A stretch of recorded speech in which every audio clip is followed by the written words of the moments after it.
Ubaidillah bin Ahmad bin Isa.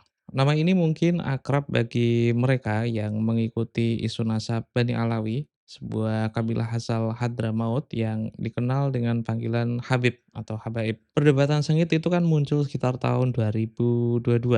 Apakah tokoh ini benar-benar nyata atau hanya figur yang diciptakan kemudian untuk melegitimasi garis nasab mereka? Dan argumen yang paling sering dimunculkan adalah kalau Ubaidillah diklaim sebagai tokoh besar, ahli fikih, mujtahid, mengapa tidak ada yang mencatatnya? Tidak ada yang sezaman dengannya, tidak ada yang mendekati masanya. Pertanyaan ini masuk akal. Standar sejarah kan memang memerlukan salah satunya dokumentasi dari berbagai sumber dan idealnya memang dari periode yang sama. Spesifik di sini adalah sumber yang berbentuk dokumen. Kalau kita pakai standar ini secara konsisten, ada hal yang menarik yang baru saya temukan semingguan terakhir. Ternyata, jangankan Ubaidillah, Quraisy saja bisa diperdebatkan. Ya betul, kalian nggak salah dengar. Quraisy, suku Nabi Muhammad, yang tercatat verbatim di dalam Al-Quran dengan surat Al-Quraisy. Tepat sekali, Quraisy yang itu. Sarjana bernama Daniel Martin Verisco berargumen bahwa Quraisy itu bukan nama leluhur yang nyata. Menurutnya, ini hanya sebuah julukan atau lebih tepatnya konstruksi identitas politik yang dipadatkan kemudian. Ahli nasab abad ketiga Hijriah melakukan semacam proyeksi mundur. Mereka itu menciptakan narasi heroik tentang asal-usul Nabi Muhammad untuk melegitimasi kekuasaan keluarga yang menguasai Ka'bah. Saya cukup kaget waktu membaca papernya Verisco, tidak pernah terbersit ternyata bakal ada orang yang sampai sejauh itu. Nah, video ini akan mencoba memeriksa beberapa klaim dari Verisco.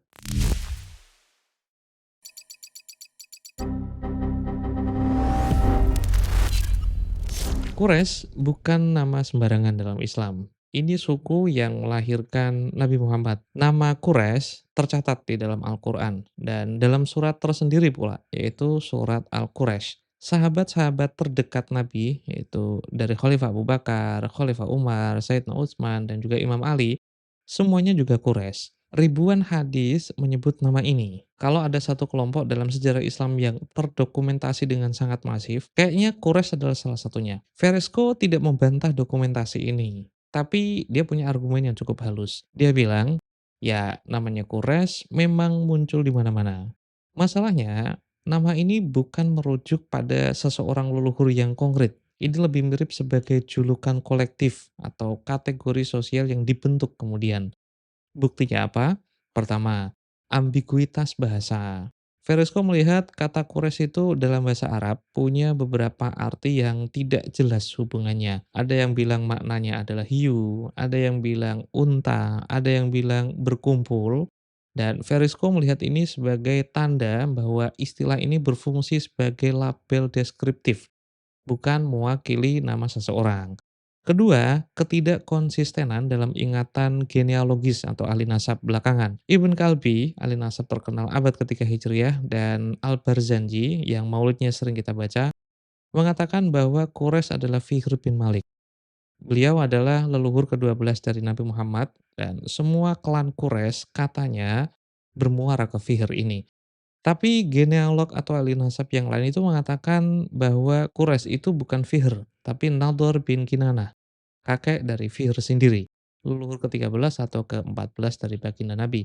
Perbedaan tentang siapakah Quraisy ini membuat Verisco curiga. Kalau memori ahli nasab itu stabil, mengapa ada ketidaksepakatan di tingkat sefundamental ini? Ketiga, ini inti argumen dari Verisco, peran signifikan Quraisy sebagai kekuatan dominan itu baru benar-benar terbentuk di bawah kepemimpinan Qusay. Qusay adalah leluhur kelima dari baginda Nabi, dan menurut Verisco, sebelum Qusay, yang relevan secara sosial dan politik hanya Kinanah, suku yang lebih besar di atasnya lagi. Qusay adalah tokoh krusial. Dialah yang mengambil alih Ka'bah dari suku Khuza'ah melalui manuver pernikahan dan kemenangan dalam konflik internal.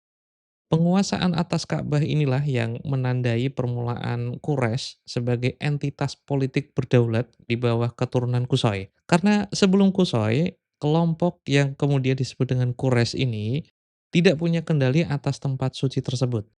Mereka hanya faksi kecil di bawah bayang-bayang Bani Kinanah. Akhirnya Verisco menyimpulkan Quraisy adalah konstruksi identitas yang dikonsolidasikan oleh keturunan Kusoi untuk tujuan politik. Lantas, bagaimana dengan struktur genealogi yang menempatkan Fihr atau Nador sebagai leluhur pertama? Menurut Verisco, itu hanya proyeksi mundur oleh genealog kemudian untuk memberi legitimasi sejarah pada aliansi politik yang baru menguasai Ka'bah. Bahkan kalau kita telusuri silsilah Nabi ke atas, upaya sarjana muslim pasca Nabi menurut Verisco itu hanya semata-mata pembingkaian kesucian nasab dari leluhur masa lalu pagan sebagai legitimasi sakral untuk memuliakan nasab Nabi yang tidak memiliki leluhur yang menyembah berhala. Argumen ini terdengar cukup koheren. Ada logika di dalamnya, yaitu ambiguitas istilah dari Quraisy yang maknanya bisa unta atau hiu, ketidakkonsistenan para ahli nasab yang menyebut ini Fihr, ini Nador. Kemudian peran sentral Kusoi sebagai titik balik. Semua ini dibaca Verisco sebagai tanda bahwa Quraisy memang konstruksi belakangan. Verisco juga menggunakan istilah teknis kok, suku yang baru mau jadi.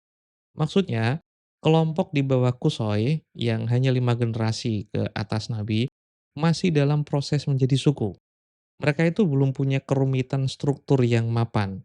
Paling banter, ini garis keturunan minimal. Jadi belum suku penuh dengan segmentasi internal yang rumit. Kalau begini, maka semua narasi tentang Quraisy sebagai suku besar dengan sejarah panjang adalah rekonstruksi retrospektif. Sorry, saya nggak punya istilah yang lebih woles dari itu. Maksudnya adalah diciptakan untuk kepentingan politik dan agama setelah Islam berkuasa. Tapi tunggu dulu, ada yang cukup mengganjal ketika saya membaca papernya Verisco ini. Saya punya beberapa hal yang tidak cocok dengan interpretasi Verisco dan coba kita periksa lebih dalam. Kalau Kusoi adalah pendiri sosiologis dari suku Quraisy, kalau dia yang mengonsolidasikan identitas politik kelompok ini, seharusnya nama ini kan muncul dalam narasi kunci tentang garis keturunan Nabi. Seharusnya Nabi Muhammad sendiri menyebut Kusoi sebagai simpul penting dalam silsilahnya. Ada hadis yang diriwayatkan oleh Imam Muslim, salah satu kitab hadis paling soheh dalam Islam. Nabi Muhammad bersabda seperti ini, "Sesungguhnya Allah telah memilih Kinanah dari keturunan Ismail, memilih Quraisy dari Kinanah, memilih Hashim dari Quraisy, dan memilihku dari keturunan Hashim." Perhatikan hierarkinya. Ismail menurunkan Kinanah, menurunkan Quraisy, menurunkan Hashim, menurunkan Nabi Muhammad. Kalau nasab Nabi adalah dokumen politik yang dirancang khusus untuk melegitimasi kekuasaan keluarga Kusoi, seperti klaim Verisco, mengapa Kusoi absen dari sabda Nabi yang spesifik membicarakan silsilahnya? Mengapa Nabi menarik garis langsung dari Hashim sampai ke Quraisy? Melewatkan tokoh yang katanya menjadi pendiri sosiologis, yaitu Kusoi. Hal ini membuktikan bahwa hierarki selektif tadi untuk silsilah Nabi sudah diartikulasikan secara verbal oleh Nabi sendiri, atau setidaknya sudah beredar di masa paling awal Islam sebagai sabda Nabi, dan bukan diciptakan oleh ahli nasab abad ketiga Hijriah, menurut klaim Verisco, seperti Ibn Kalbi. Kata yang dipakai hadis itu kan min, yang menandakan asal-usul atau bagian dari, atau min tab'id, bukan separasi. Kinanah, Quraisy, Hashim adalah rantai kontinuitas, bukan lompatan politik. Ini kemuskilan pertama saya dalam tesis Verisco. Kemudian, Verisco bilang kelompok di bawah Kusoi adalah suku yang baru mau jadi. Paling banter adalah garis keturunan minimal, 5 generasi sebelum Nabi. Seharusnya kan tidak cukup waktu untuk membangun kerumitan struktur yang mapan.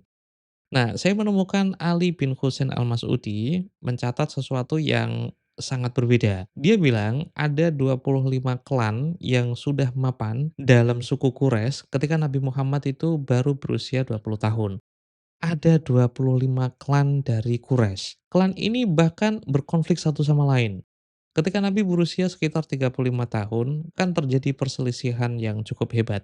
Siapa yang berhak meletakkan Hajar Aswad setelah Ka'bah direnovasi? Berbagai klan Quraisy itu kan saling merebut kehormatan ini. Perselisihan ini baru selesai ketika mereka sepakat untuk meminta Nabi yang saat itu belum menjadi Nabi supaya menjadi penengah. 25 klan dengan konflik politik internal yang rumit. Ini kan bukti kompleksitas sosial yang sangat tinggi. Al-Mas'udi bahkan mencatat pembagian geografis dari suku Quraisy.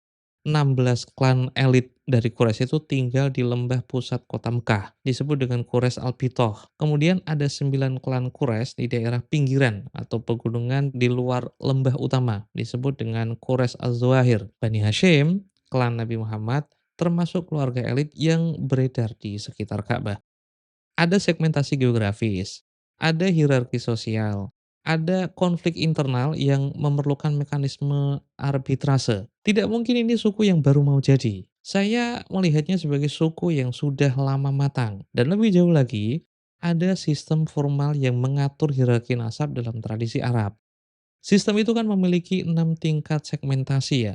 Fasilah disebut keluarga, ada fakhzun yaitu subklan, ada batnun disebut dengan klan, ada imaroh disebut dengan subkabilah, ada qabilah atau bahasa Indonesianya suku, dan yang teratas adalah sya'bun atau wangsa atau bangsa. Nabi Muhammad berdasarkan hierarki ini berasal dari keluarga Banu Abdul Muthalib, dari subklan Banu Hashim, dari klan Banu Abdi Manaf, dari subkabilah Quraisy, dari suku Banu Kinanah, dan dari bangsa Mudhar. Sistem segmentasi seformal ini sebenarnya kan menunjukkan kerangka budaya yang sudah sangat canggih untuk konteks pramodern. Ya, karena kan kita membicarakan 1400 tahun yang lalu. Kalau Quraisy hanya julukan artifisial atau kategori sosial yang baru didapatkan oleh keturunan Kusoi, bagaimana bisa mereka sudah punya tempat yang jelas dalam sistem hierarki yang rumit seperti ini? Verisco menduga kelompok di bawah Kusoi itu tidak mungkin memiliki kerumitan struktur yang mapan karena baru 5 generasi. Tapi data yang paling mendekati masa Nabi menunjukkan sebaliknya. Ada 25 klan, ada segmentasi geografis, ada sistem hierarki formal, dan satu lagi ada konflik internal antar Quraisy sendiri. Ini semua indikasi kuat bahwa Quraisy adalah komunitas yang sudah mapan jauh sebelum Kusoi. Jika yang dimaksud dengan pendiri sosiologis Quraisy adalah Kusoi itu sendiri. Verisco mengklaim genealog atau ahli nasab abad ketiga Hijriah itu melakukan proyeksi mundur. Mereka menciptakan narasi untuk legitimasi politik Islam. Asumsinya, sistem nasab dan identitas kesukuan ini diciptakan setelah Islam berkuasa. Tapi ternyata tidak. Dari 4 khalifah yang memimpin Islam pasca Nabi, Khalifah Abu Bakar As-Siddiq itu dari Bani Taim. Jelas, ini keturunan Murrah bin Ka'ab, bukan Kusoi. Khalifah kedua Islam, yaitu Sayyidina Umar, dari Bani Adi. Jelas, keturunan Adi bin Ka'ab, bukan dari Kusoi. Barulah ketika Sayyidina Utsman dan Sayyidina Ali, kedua khalifah terakhir Islam ini memang dari jalur Kusoi.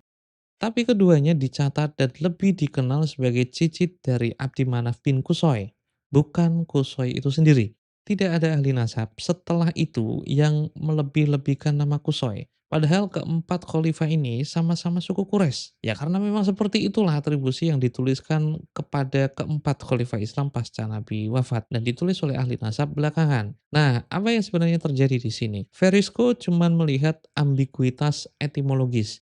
Kata Quraisy bisa berarti hiu, bisa berarti unta atau berkumpul. Lalu dia menyimpulkan ini bermasalah. Jadi Quraisy itu bukan nama leluhur yang konkret. Tapi kan ambiguitas bahasa itu bukan bukti permasalahan. Banyak nama dalam tradisi Arab yang punya variasi makna atau fungsi ganda sebagai julukan. Hashim misalnya, kakek buyut dari Nabi Muhammad adalah julukan. Nama aslinya Amr bin Abdi Manaf bin Kusoy. Beliau dipanggil dengan Hashim yang berarti tukang potong roti. Hasyama. Karena suatu ketika dia memotong roti untuk dibagikan kepada orang Quraisy yang waktu itu sedang kelaparan setelah dia pulang membawa tepung dari Palestina. Julukan itu kan tidak meniadakan eksistensi historis. Julukan malah sering menandakan peran sosialnya. Nah, itulah kenapa untuk kasus Bani Alawi, ketika ada orang mempermasalahkan Ubaidillah yang bernama asli Abdullah, sebenarnya ini tidak eksklusif untuk Bani Alawi semata. Verisco juga melihat ketidakkonsistenan genealogis. Apakah Fihr atau Nador yang menjadi pendiri pertama Quraisy? dan dia melihatnya sebagai tanda konstruksi kemudian, ya karena problematis. Tapi ketidaksepakatan di antara ahli nasib itu kan tidak otomatis berarti ada fabrikasi atau ini dibuat-buat. Ini kan bisa jadi menunjukkan ada kerumitan di dalam ingatan kolektif tentang asal-usul yang memang sulit dipetakan dengan presisi. Apalagi kalau kita bicara tentang periode ribuan tahun sebelum dokumentasi tertulis itu menjadi lebih sistematis. Yang paling problematis ya yang saya sebutkan tadi itu. Verisco berasumsi bahwa Quraisy itu suku yang baru mau jadi pasca era Kusoi. Tapi kan pecahan 25 klan jauh sebelum Nabi lahir dan terpecah di dua lingkungan geografis yang berbeda. Logikanya, kalau kelompok ini baru mau jadi, tidak mungkin serumit ini jika baru dimulai dari Kusoi. Oke, kembali ke pertanyaan awal. Ubaidillah bin Ahmad bin Isa dianggap tokoh fiktif karena tidak ada yang mencatat dari tokoh sezamannya atau mendekati standar dokumentasi kontemporer. Standar yang cukup terdengar adil, objektif, dan ilmiah.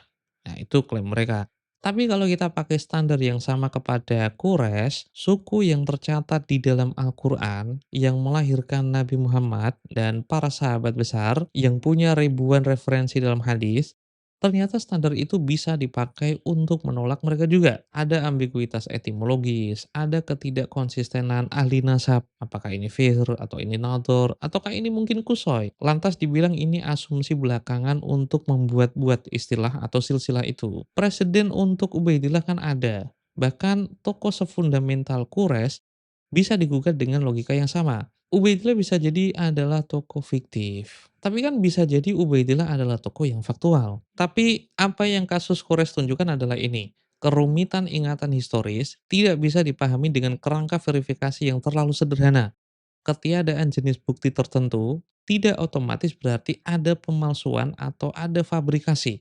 Kalau kita terlalu cepat melabeli tokoh sebagai fiktif hanya karena tidak ada dokumentasi kontemporer dalam format yang kita kenali, kita akan berisiko membuang banyak lapisan kerumitan sejarah yang sebenarnya bisa dipahami kalau kita lebih bersabar dan lebih teliti dalam membaca berbagai sumber. Sejarah Quraisy mengajarkan kita tentang kehati-hatian. Bahkan kelompok yang paling terdokumentasi dalam sejarah Islam, yaitu Al-Quran, ternyata bisa diperdebatkan kalau kita pakai kerangka yang terlalu kaku. Bahkan narasi yang paling tertanam dalam memori kolektif Muslim bisa saja digugat kalau kita asumsikan semua kerumitan ini adalah ya dibuat-buat oleh orang belakangan. Mungkin pertanyaan yang lebih produktif bukan apakah tokoh bernama Quraisy atau Ubaidillah adalah fiktif atau historis, tapi bagaimana kita memahami kerumitan tradisi dan ingatan dalam konteks budaya masa lalu sesuai dengan ingatan dan cara mereka sendiri tanpa memaksakan standar verifikasi yang tidak sesuai dengan zamannya. Saya akui pertanyaan-pertanyaan ini tidak punya jawaban yang mudah, makanya mempelajari sejarah itu susah. Ubaidillah bin Ahmad bin Isa mungkin saja fiktif, tapi mungkin saja dia adalah tokoh yang historis dan faktual. Namun yang pasti, kalau bahkan Quraisy itu bisa diperdebatkan dengan logika yang sama, mungkin kita perlu lebih rendah hati tentang apa yang kita yakini benar. Orang yang sudah ngomong walau aftal muftun, ya saya kira dia adalah orang yang memang sudah bebal dan mungkin tidak pernah mengerti bagaimana ilmu sejarah bekerja. Syarul Mulabas, ini Pak Menyangantor, sampai jumpa.